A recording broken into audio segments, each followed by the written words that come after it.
First question for Coach Cristobal comes from Matt Shodell of Kane Sport. Matt. Hey, Mario. I got your dreaded two-part question for you. First of all, I know how much you love updating injuries. So if you could just update how Tyler's doing. And then also if you could talk about specifically the challenge of FSU's defense. I know you talked about Jordan Travis. We talked about their defense a little bit in that challenge. Thanks. Yes, sir. Okay, so Tyler is practicing and getting better every single day. So, we'll have a decision closer to the game. Certainly optimistic. And FSU, they've done a great job defensively. I think they're a top 15, top 12 defense in just about every statistic and category. They do it a number of different ways. They play really sound defense. They're very technical. They're explosive and fast on the edges. They're thick, powerful guys inside that have great pass rush ability. Their linebackers run really well. They're strikers. The secondary is long, physical, can run. They do a great job communicating back there, and they play great defense all year long. Go to Adam Lichtenstein of the Sun Sentinel. Adam.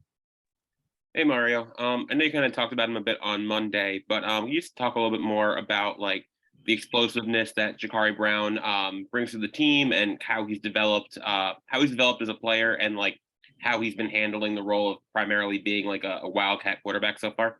Well, it's a way to introduce him to getting on the field, which is there was a very, I guess for those first couple of appearances, it was a limited package, but for the last game, it was expanded more, and certainly it's just gotten bigger and bigger and bigger. Now he's running just about all the offense, plus some other stuff, obviously, that he does really, really well. Just a really smart guy, great learner. He works at it, take tons of pride in it. He practices really, really hard. He's a hard working guy. It means a lot to him. So there's no flinch in him, so he's a little bit beyond his years. Doesn't strike you as a guy that's nervous, when he's back there behind the center in a big game. And just kind of a follow-up on that, he was a starter in high school for 3.5 years. He comes here and, he hasn't had a chance to throw the ball too much. How has he kind of handled that? I'm sure he wants to be a competitor and, play as much as he can and stuff. How does he kind of handle being in that role that he's in? Well, he has been a competitor. He's competing every single day in practice. So I can't say enough good things about the way he's done everything since he's been here. We'll go to Christopher Stock from Inside the U. Chris. Yeah, Coach, curious about Will Mallory, what he's given you this year, and then also maybe the keys to have a tight end that can catch the ball for an offense, just generally speaking. Will is one of the best leaders on our football team. He embodies everything you want in a player for the University of Miami. As a guy that competes, has a great teammate, hard worker, a performer, just does it all. And then off the field, he represents just as strongly. So, he presents, he can run, and he's got unbelievable hands, great route runner, and he's a really good blocker. So he combines all the things that you want in an inline tight end, attached tight end, a sniffer position tight end. He understands protections really well. He's a good pass protector. So when he's in the game, we're a lot better football team, and he's got he's brought so much to the table this year. He's got a really bright future, a long future in football. I just wanted to ask real quick, your right guard position, you've rotated different guys in for different reasons. Can you just explain what that process has been like the last few weeks? That process is last few weeks the same as it's always been. Find a way to make competition real and play the best players. So it's no different for the right guard position. Go to Manny Navarro from The Athletic. Manny. Hey, Mario. Two questions. One's recruiting. The other one's just a follow-up on Tyler. Obviously, when it was an arm injury of some sort to his throwing arm, and I'm curious, is he able to throw the ball exactly like he was before he got hurt? And is there a pain tolerance maybe he has to deal with? And then the second part with recruiting is, you guys obviously beefed up the group that looks at the transfer portal, et cetera. I'm curious how that process is going with Alonzo and evaluating what might be available eventually on the transfer portal. That's a really long question there, man. The first part talking about throwing everything that we've seen, it looks absolutely normal and strong, so we feel good about it. And then in terms of recruiting, I think Alonzo is invaluable because he's been coming by Miami for a long, long time, and he's testament to the drastic changes that need to be made in terms of talent acquisition, evaluation, Also has a great feel for, I would say, knows our culture, right? Played in it, and also was witness to it, along the way in the NFL where he's been.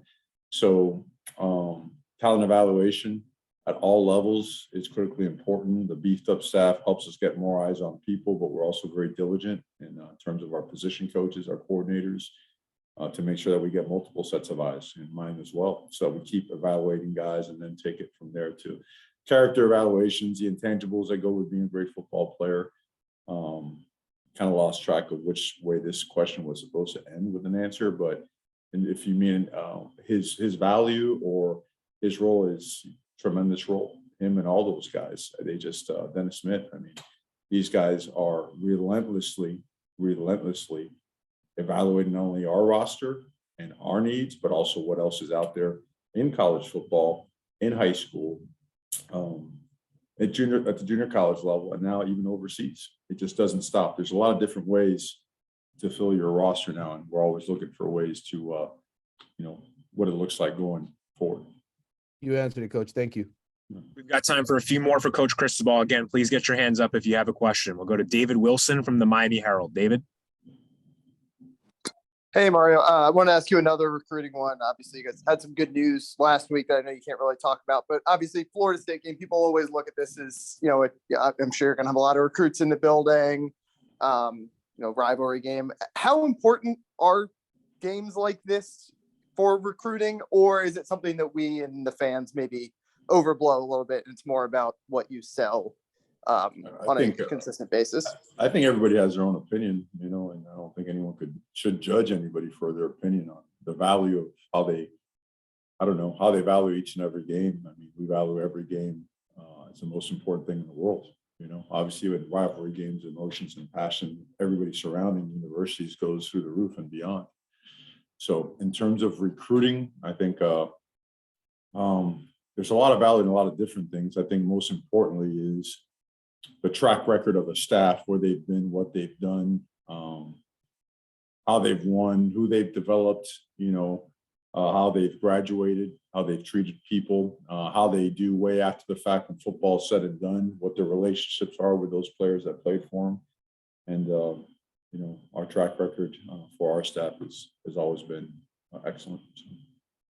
And I had one totally unrelated one. Clay James, a guy we don't ask you about a whole lot, finalist for the Werfel Award.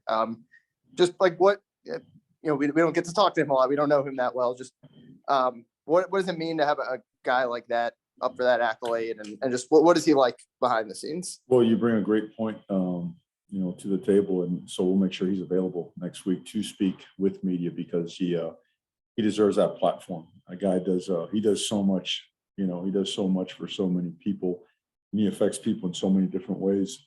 And he's extremely smart, super high football IQ guy, great teammate. And again, you don't hear the name much because, like those positions, it always comes with, you typically don't hear something until something goes wrong. So knock on wood, we don't want to hear that, but we certainly are appreciative of him, value him tremendously. Awesome member of this organization. And man, you couldn't ask for a better representative. Got two more hands up. We got time for two more questions. We'll go to Luke and then Adam. Luke, go ahead. Hey, Coach. So I was just wondering, what you've seen from Jordan Travis and what you're expecting from him this weekend. Mm-hmm. One of the most explosive football players in college football.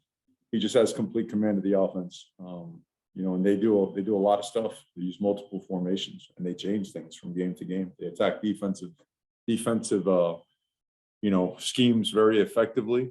There's always a wrinkle, but more than that, there's always just a really good plan, especially, to start the game.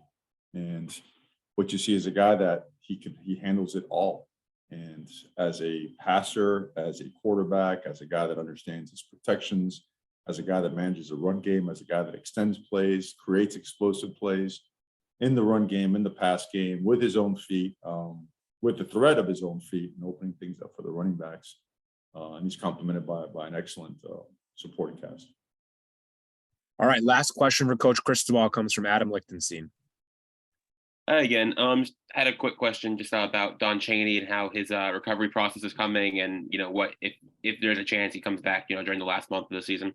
Yeah, no, I'm glad you asked. We watched him run yesterday out there on land, and he looked really good, and the whole team's incredibly happy for him. It's been a tough stretch for him, tough couple of years, and he looks good. When is that actual playing date? I can't say he would play this week or next, but man, he looks like he's getting really, really close.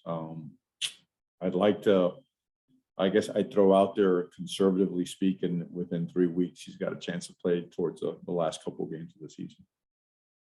All right, Coach. Thank you very much for your time today. Thank you, guys. Have a blessed day.